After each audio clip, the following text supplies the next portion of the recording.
आता आपण पाहणार आहोत तुळजापूर जे देवीचे क्षेत्र आहे तिथे कशा पद्धतीने चपात्या करतात ते आपण पाहणार आहोत। मला माहित आहे कारण माझ्या आईची आजोळ तुळजापूर आहे।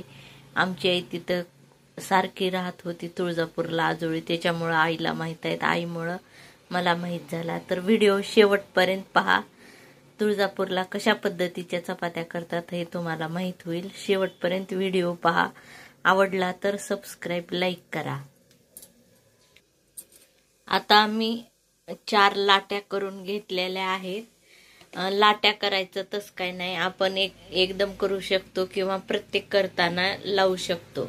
आता ह्या लाट्यांना भरपूर तेल रेग्युलर चपाती सारखं लावायचे।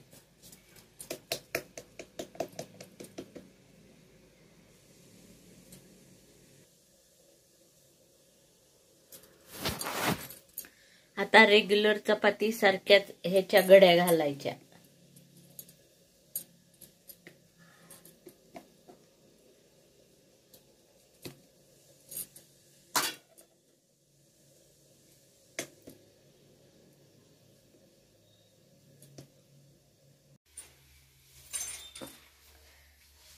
चपाती आता केलेली तव्यावर टाकली, इथेच फरक आहे, पहा तुमच्या लक्षात येतो का।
तुमच्या लक्षात आला का फरक काय रेग्युलर रोज करता आणि तुळजापूरच्या चपातीत। तुळजापूरच्या चपातीमध्ये आणि रेग्युलर चपातीमध्ये खाली चपातीला आपण तेल लावतो, तेल लावून घडी करतो, तशीच तुळजापूरलाही घडी चपातीची घडी करतात।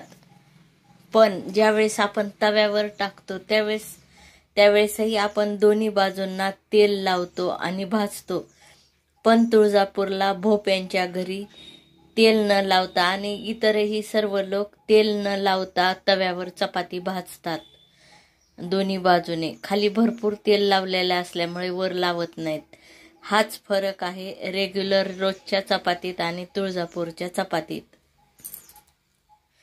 धन्यवाद। जर माझा व्हिडिओ आवडला असेल, माहिती मिळाली असेल तर मला लाईक करा, सबस्क्राईब करा प्लीज।